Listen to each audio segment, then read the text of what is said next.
कार्तिक महात्म्य पहला अध्याय। नैमिषारण्य तीर्थ में श्री सूत जी ने 88,000 शौनक आदि ऋषियों से कहा, अब मैं आपको कार्तिक मास की कथा विस्तार पूर्वक सुनाता हूँ, जिसका श्रवण करने से मनुष्य के सभी पाप नष्ट हो जाते हैं और अंत समय में वैकुंठ धाम की प्राप्ति होती है। सूत जी ने कहा, श्री कृष्ण जी से अनुमति लेकर देवर्षि नारद के चले जाने के पश्चात सत्यभामा प्रसन्न होकर भगवान कृष्ण से बोली, हे प्रभु, मैं धन्य हुई, मेरा जन्म सफल हुआ। मुझ जैसी त्रैलोक्य सुंदरी के जन्मदाता भी धन्य हैं, जो आपकी 16,000 स्त्रियों के बीच में आपकी परम प्यारी पत्नी बनी। मैंने आपके साथ नारद जी को वह कल्प वृक्ष आदि पुरुष विधि पूर्वक दान में दिया, परंतु वही कल्प वृक्ष मेरे घर लहराया करता है। यह बात मृत्युलोक में किसी स्त्री को ज्ञात नहीं है। हे त्रिलोकीनाथ, मैं आपसे कुछ पूछने की इच्छुक हूँ। आप मुझे कृपया कार्तिक महात्म्य की कथा विस्तार पूर्वक सुनाइए, जिसको सुनकर मेरा हित हो और जिसके करने से कल्प पर्यंत भी आप मुझसे विमुख न हो। सूत जी आगे बोले, सत्यभामा के ऐसे वचन सुनकर श्री कृष्ण ने हंसते हुए सत्यभामा का हाथ पकड़ा और अपने सेवकों को वहीं रुकने के लिए कहकर विलास युक्त अपनी पत्नी को कल्प वृक्ष के नीचे ले गए। फिर हंसकर बोले, हे प्रिय, 16,000 रानियों में से तुम मुझे प्राणों के समान प्यारी हो। तुम्हारे लिए मैंने इंद्र एवं देवताओं से विरोध किया था। हे कांते, जो बात तुमने मुझसे पूछी है उसे सुनो। एक दिन मैंने तुम्हारी इच्छा पूर्ति के लिए गरुड़ पर सवार होकर इंद्रलोक जाकर कल्प वृक्ष मांगा। इंद्र द्वारा मना किए जाने पर इंद्र एवं गरुड़ में घोर संग्राम हुआ और गौलोक में भी गरुड़ जी ने गौ से युद्ध किया। गरुड़ की चोंच से उनके कान एवं पूंछ कटकर गिरने लगी, जिससे 3 वस्तुएं उत्पन्न हुई। कान से तंबाकू, पूंछ से गोभी और रक्त से मेहंदी बनी। इन तीनों का प्रयोग करने वाले को मोक्ष नहीं मिलता। तब गौ ने भी क्रोधित होकर गरुड़ पर वार किया, जिससे उनके 3 पंख टूटकर गिर गए। इनके पहले पंख से नीलकंठ, दूसरे से मोर और तीसरे से चकवा चकवी उत्पन्न हुए। हे प्रिय, इन तीनों का दर्शन करने मात्र से ही शुभ फल प्राप्त हो जाता है। यह सुनकर सत्यभामा ने कहा, हे प्रभु, कृपया मुझे मेरे पूर्व जन्मों के विषय में बताइए कि मैंने पूर्व जन्म में कौन कौन से दान, व्रत व जप नहीं किए हैं। मेरा स्वभाव कैसा था, मेरे जन्मदाता कौन थे और मुझे मृत्युलोक में जन्म क्यों लेना पड़ा। मैंने ऐसा कौन सा पुण्य कर्म किया था जिससे मैं आपकी अर्धांगिनी हुई। श्री कृष्ण ने कहा, हे प्रिय, अब मैं तुम्हारे द्वारा पूर्व जन्म में किए गए पुण्य कर्मों को विस्तार पूर्वक कहता हूँ, उसे सुनो। पूर्व समय में सतयुग के अंत में मायापुरी में अत्रि गोत्र में वेद वेदांत का ज्ञाता देव शर्मा नामक एक ब्राह्मण निवास करता था। वह प्रतिदिन अतिथियों की सेवा, हवन और सूर्य भगवान का पूजन किया करता था। वह सूर्य के समान तेजस्वी था। वृद्धावस्था में उसे गुणवती नामक कन्या की प्राप्ति हुई। उस पुत्रहीन ब्राह्मण ने अपनी कन्या का विवाह अपने ही चंद्र नामक शिष्य के साथ कर दिया। वह चंद्र को अपने पुत्र के समान मानता था और चंद्र भी उसे अपने पिता की भांति सम्मान देता था। एक दिन वे दोनों कुश व समिधा लेने के लिए जंगल में गए। जब वे हिमालय की तलहटी में भ्रमण कर रहे थे, तब उन्हें एक राक्षस आता हुआ दिखाई दिया। उस राक्षस को देखकर भय के कारण उनके अंग शिथिल हो गए और वे वहां से भागने में भी असमर्थ हो गए। तब उस काल के समान राक्षस ने उन दोनों को मार डाला। चूंकि वे धर्मात्मा थे, इसलिए मेरे पार्षद उन्हें मेरे वैकुंठ धाम में मेरे पास ले आए। उन दोनों द्वारा आजीवन सूर्य भगवान की पूजा किए जाने के कारण मैं दोनों पर अति प्रसन्न हुआ। गणेश जी, शिव जी, सूर्य व देवी, इन सब की पूजा करने वाले मनुष्य को स्वर्ग की प्राप्ति होती है। मैं एक होता हुआ भी काल और कर्मों के भेद से 5 प्रकार का होता हूँ। जैसे एक देवदत्त, पिता, भ्राता आदि नामों से पुकारा जाता है। जब वे दोनों विमान पर आरूढ़ होकर सूर्य के समान तेजस्वी, रूपवान, चंदन की माला धारण किए हुए मेरे भवन में आए तो वे दिव्य भोगों को भोगने लगे। कार्तिक महात्म्य का दूसरा अध्याय। भगवान श्री कृष्ण बोले, हे प्रिय, जब गुणवती को राक्षस द्वारा अपने पति एवं पिता के मारे जाने का समाचार मिला तो वह विलाप करने लगी। हाँ नाथ, हाँ पिता, मुझको त्याग कर तुम कहाँ चले गए? मैं अकेली स्त्री तुम्हारे बिना अब क्या करूं? अब मेरे भोजन, वस्त्र आदि की व्यवस्था कौन करेगा? घर में प्रेम पूर्वक मेरा पालन पोषण कौन करेगा? मैं कुछ भी नहीं कर सकती। मुझ विधवा की कौन रक्षा करेगा? मैं कहाँ जाऊं? मेरे पास तो अब कोई ठिकाना भी नहीं रहा। इस प्रकार विलाप करते हुए गुणवती चक्कर खाकर धरती पर गिर पड़ी और बेहोश हो गई। बहुत देर बाद जब उसे होश आया तो वह पहले की ही भांति करुण विलाप करते हुए शोक सागर में डूब गई। कुछ समय के पश्चात जब वह संभली तो उसे ध्यान आया कि पिता और पति की मृत्यु के बाद मुझे उनकी क्रिया करनी चाहिए जिससे उनकी गति हो सके। इसलिए उसने अपने घर का सारा सामान बेच दिया और उससे प्राप्त धन से उसने अपने पिता एवं पति का श्राद्ध आदि कर्म किया। तत्पश्चात वह उसी नगर में रहते हुए 8 पहर भगवान विष्णु की भक्ति करने लगी।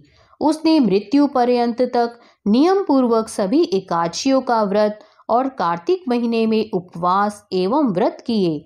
हे प्रिय, एकादशी और कार्तिक व्रत मुझे बहुत ही प्रिय हैं। इनसे मुक्ति, भुक्ति, पुत्र तथा संपत्ति प्राप्त होती है।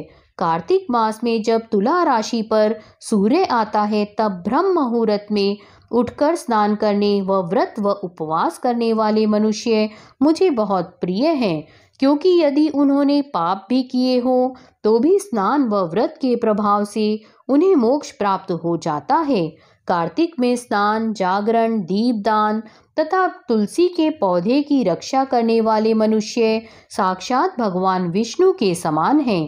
कार्तिक मास में मंदिर में झाड़ू लगाने वाले, स्वस्तिक बनाने वाले तथा भगवान विष्णु की पूजा करने वाले मनुष्य जन्म मरण के चक्कर से छुटकारा पा जाते हैं।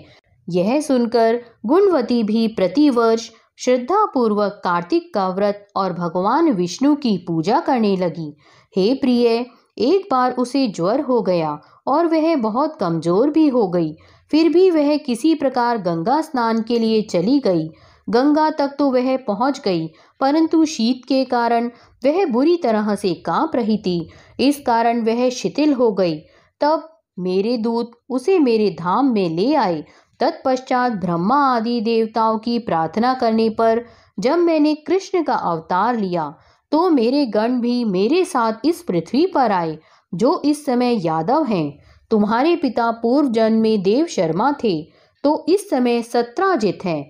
पूर्व जन्म में चंद्र शर्मा जो तुम्हारे पति था वह डाकू है, और हे देवी, तू ही वह गुणवती है। कार्तिक व्रत के प्रभाव के कारण ही तू मेरी अर्धांगिनी हुई है। पूर्व जन्म में तुमने मेरे मंदिर के द्वार पर तुलसी का पौधा लगाया था। इस समय वह तेरे महलों के आंगन में कल्प वृक्ष के रूप में विद्यमान है। उस जन्म में जो तुमने दीप दान किया था उसी कारण तुम्हारी देह इतनी सुंदर है और तुम्हारे घर में साक्षात लक्ष्मी का वास है। चूंकि तुमने पूर्व जन्म में भी अपने सभी व्रतों का फल पति स्वरूप विष्णु को अर्पित किया था, उसी के प्रभाव से इस जन्म में तुम मेरी प्रिय पत्नी हुई हो। पूर्व जन्म में तुमने नियम पूर्वक जो कार्तिक मास का व्रत किया था उसी के कारण मेरा और तुम्हारा कभी वियोग नहीं होगा। इस प्रकार कार्तिक मास में व्रत आदि करने वाले मनुष्य मुझे तुम्हारे समान प्रिय हैं। दूसरे जप तप यज्ञ दान आदि करने से प्राप्त फल कार्तिक मास में किए गए व्रत के फल से बहुत थोड़ा होता है, अर्थात कार्तिक मास के व्रतों का 16वां भाग भी नहीं होता।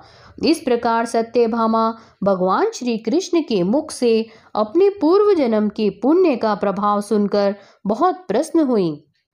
कार्तिक महात्म्य का 3रा अध्याय। सत्यभामा ने कहा, हे प्रभु, आप तो सभी काल में व्यापक हैं और सभी काल आपके आगे एक समान हैं। फिर यह कार्तिक मास ही सभी मासों में श्रेष्ठ क्यों है? आप सभी तिथियों में एकादशी और सभी मासों में कार्तिक मास को ही अपना प्रिय क्यों कहते हैं? इसका कारण बताइए। भगवान श्री कृष्ण ने कहा, हे भामिनी, तुमने बहुत अच्छा प्रश्न किया है। मैं तुम्हें इसका उत्तर देता हूँ, ध्यान पूर्वक सुनो। इसी प्रकार एक बार महाराज बेन के पुत्र राजा पृथु ने प्रश्न के उत्तर में देवर्षि नारद से प्रश्न किया था और जिसका उत्तर देते हुए नारद जी ने उसे कार्तिक मास की महिमा बताते हुए कहा, हे राजन, एक समय शंख नाम का एक राक्षस बहुत बलवान एवं अत्याचारी हो गया था। उसके अत्याचारों से तीनों लोकों में त्राहि त्राहि मच गई। उस शंकासुर ने स्वर्ग में निवास करने वाले देवताओं पर विजय प्राप्त कर इंद्रादि देवताओं एवं लोकपालों के अधिकारों को छीन लिया। उससे भयभीत होकर समस्त देवता अपने परिवार के सदस्यों के साथ सुमेरु पर्वत की गुफाओं में बहुत दिनों तक छिपे रहे। तत्पश्चात वे निश्चित होकर सुमेरु पर्वत की गुफाओं में ही रहने लगे। उधर जब शंखासुर को इस बात का पता चला कि देवता आनंद पूर्वक सुमेरु पर्वत की गुफाओं में निवास कर रहे हैं, तो उसने सोचा कि ऐसी कोई दिव्य शक्ति अवश्य है जिसके प्रभाव से अधिकारहीन यह देवता अभी भी बलवान है।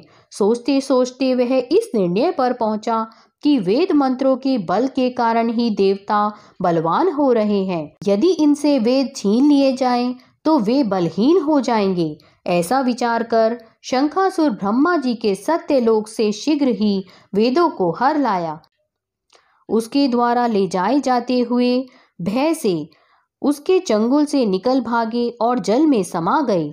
शंखासुर ने वेद मंत्रों तथा बीज मंत्रों को ढूंढते हुए सागर में प्रवेश किया, परंतु न तो उसको वेद मंत्र मिले और न ही बीज मंत्र। जब शंखासुर सागर से निराश होकर वापस लौटा तो उस समय ब्रह्मा जी पूजा की सामग्री लेकर सभी देवताओं के साथ भगवान विष्णु की शरण में पहुंचे और भगवान को गहरी निद्रा से जगाने के लिए गाने बजाने लगे और धूप गंध आदि से बारंबार उनका पूजन करने लगे।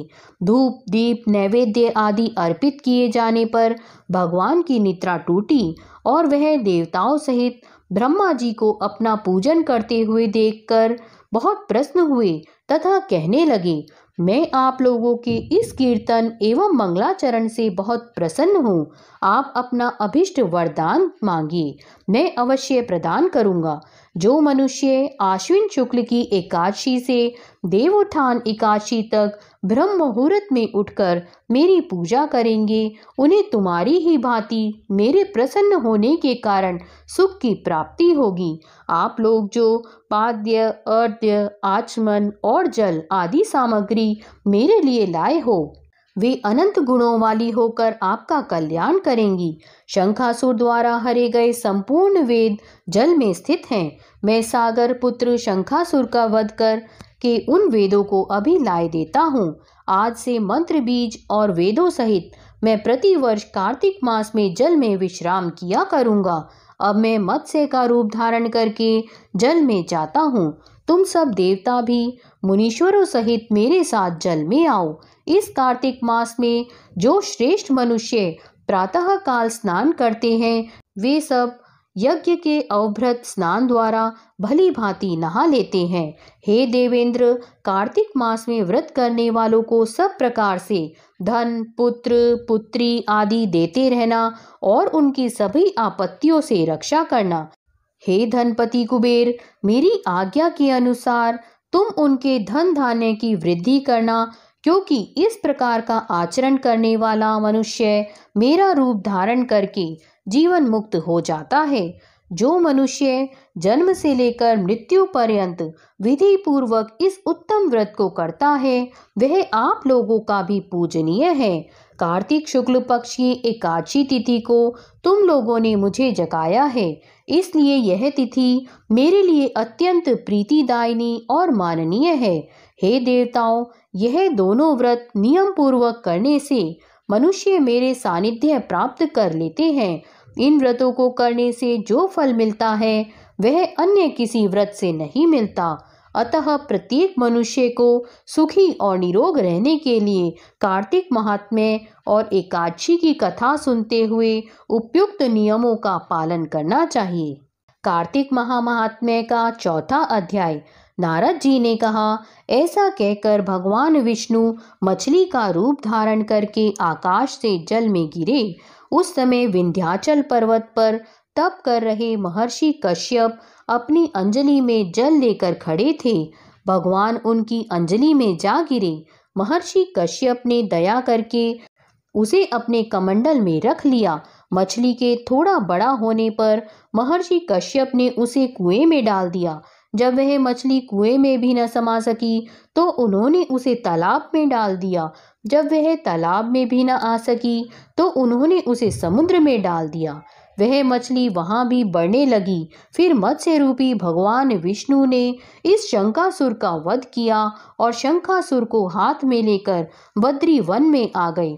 वहां उन्होंने संपूर्ण ऋषियों को बुलाकर इस प्रकार आदेश दिया, मुनीश्वरों, तुम जल के भीतर बिखरे हुए वेद मंत्रों की खोज करो और जितनी जल्दी हो सके उन्हें सागर के जल से बाहर निकाल लाओ। तब तक मैं देवताओं के साथ प्रयाग में ठहरता हूँ। तब उन तपोबल संपन्न महर्षियों ने यज्ञ और बीजों सहित संपूर्ण वेद मंत्रों का उद्धार किया। उनमें से जितने मंत्र जिस ऋषि ने उपलब्ध किए वही उन बीज मंत्रों का उस दिन से ऋषि माना जाने लगा। तदंतर जब ऋषि एकत्र होकर प्रयाग में गए, वहां उन्होंने ब्रह्मा जी सहित भगवान विष्णु को उपलब्ध हुए सभी वेद मंत्र समर्पित कर दिए। सब वेदों को पाकर ब्रह्मा जी बहुत प्रसन्न हुए। उन्होंने देवताओं और ऋषियों के साथ प्रयाग में अश्वमेघ यज्ञ किया। यज्ञ समाप्त होने पर सब देवताओं ने भगवान से निवेदन किया, देवादिदेव जगन्नाथ, इस स्थान पर ब्रह्मा जी ने खोए हुए वेदों को पुनः प्राप्त किया है और हमने भी यहाँ आपके प्रसाद से यज्ञ भाग पाए हैं। अतः यह स्थान पृथ्वी पर सबसे श्रेष्ठ, पुण्य की वृद्धि करने वाला एवं भोग तथा मोक्ष प्रदान करने वाला हो।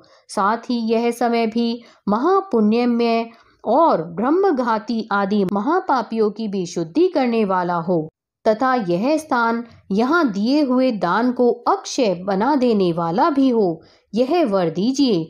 भगवान विष्णु बोले, देवताओं, तुमने जो कुछ कहा है वह मुझे स्वीकार है। तुम्हारी इच्छा पूर्ण हो। आज से यह स्थान ब्रह्म क्षेत्र के नाम से प्रसिद्ध होगा।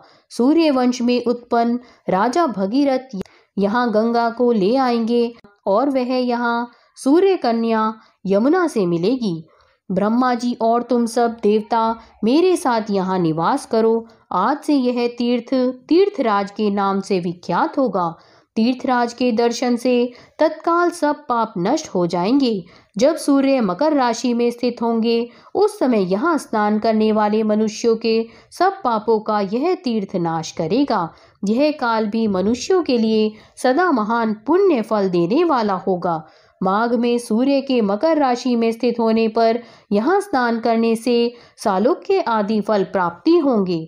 देवादिदेव भगवान विष्णु देवताओं से ऐसा कहकर ब्रह्मा जी के साथ वहीं अंतर्ध्यान हो गए। तत्पश्चात इंद्र आदि देवता भी अपने अंश से प्रयाग में रहते हुए वहां से अंतर्ध्यान हो गए। जो मनुष्य कार्तिक में तुलसी जी की जड़ के समीप श्री हरि का पूजन करता है वह इस लोक में संपूर्ण भोगों का उपभोग करके अंत में वैकुंठ धाम को जाता है।